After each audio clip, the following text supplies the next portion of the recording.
Hello aspirants, welcome to MP Academy. আজি আমি Assam History Series tour part number 18 to discuss কৰিবলৈ গৈ আছো। ইয়াৰ আগতে আমি part number 17 ত discuss কৰি উঠিছো Koch Kingdomৰ কথা আৰু আমি চাইছো কেনেদৰে Koch Kingdome all over northeast almost গোটেই northeast খনে তেওঁলোকে কনকাৰ কৰিবলৈ সক্ষম হৈছিলে জয়ন্তীয়া কছাৰী সিলেট অলমোস্ট ইমানখিনি সৰু সৰু কিংডম আছিলে সেই সময়খিনি গোটেইখিনিকে তেওঁলোকে কনকাৰ কৰি থৈছিলে যদিও এনেক্স কৰা নাছিলে তেওঁলোকৰ পৰা ট্ৰিবিউট লৈ আছিলে টেক্সেছ লৈ আছিলে আৰু সাবঅৰ্ডিনেট কৰি ৰাখিছিলে তাৰ পিছত কোচ কিংডমৰ ফালৰ পৰা চিলাৰায়ে ওয়েষ্টৰ ফালে মানে বৰ্তমানৰ যেটো ওয়েষ্ট বেংগল আছে গৌৰা ৰিজন বুলি কয় হে গৌৰা ৰিজনৰ ফালে এক্সপেডিশন চলালে সেইফালে কনকাৰ কৰিবলৈ গল প্ৰথমবাৰ এক্সপেডিশন চলাওঁতে চিলাৰায়ে গৌৰাৰ ৰজাই প্ৰিজনাৰ বনাই ৰাখিলে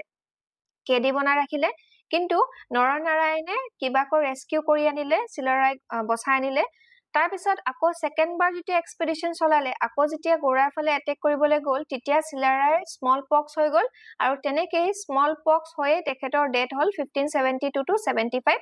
AD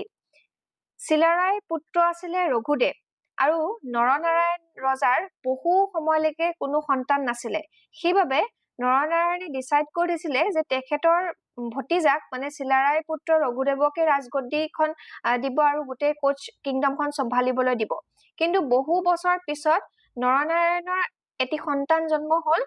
তেখেতৰ নাম আছিল লক্ষ্মীনাৰায়ণ সেইবাবে নৰনাৰায়ণে ডিসাইড কৰিলে যে কিংডমটো দুভাগ কৰি দিব এভাগ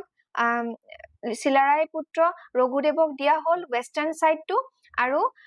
ইষ্টাৰ্ণ সাইডটো নৰনাৰায়ণৰ পুত্ৰ লক্ষ্মীনাৰায়ণক দিয়া হল ওয়েস্টাৰ্ণ সাইডটোৰ নাম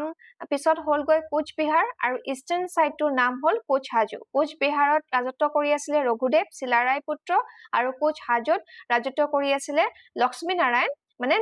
নৰনাৰায়ণৰ পুত্ৰ এই ধৰণে তাৰপিছত কোচ কিংডমটো চলি থাকিলে যদিও নৰনাৰায়ণৰ সময়তে সবতকে বেছি পিক পইণ্টত আছিল কোচ কিংডমটো তাৰপিছত আৰু তেনেকে একো এক্সপেডিশন চলাব পৰা নাছিলে কোচ কিংডমে নৰনাৰায়ণ যেহেতু এজন বহুত বেছি পপুলাৰ আৰু সক্ষম ৰুলাৰ আছিলে আমি কব পাৰো যে তেখেত one of the greatest king আছিলে কোচ কিংডমৰ আৰু সেই সময়ত বহুত বেছি ষ্ট্ৰং আছিলে অলমোস্ট যেহেতু নৰ্থ ইষ্ট খনে ক্যাপচাৰ কৰি ৰাখিছিলে মানে আমি ভাবিব পাৰো যে কিমান তেখেত ষ্ট্ৰং আছিলে তেখেতৰ কথা আমি কিছু তথ্য যদি পঢ়ো নৰনাৰায়ণে ৰিবিল্ড কৰিছিলে কামাখ্যা মন্দিৰটো ব্ৰিক মানে ইটাৰে বনাইছিলে 1565 ত আকৌ এবাৰ নৰনাৰায়ণে পেট্ৰনেজ দিছিলে নিউ বৈষ্ণৱাইট মুভমেন্ট মানে সেই সময়ত শংকৰদেৱৰ আন্ডাৰত শংকৰদেৱৰ বহুত সাপোৰ্ট কৰিছিলে নিউ বৈষ্ণৱাইট যোনটো ধৰ্ম একখনৰ নাম ধৰ্মক পেট্ৰনেজ দিয়াত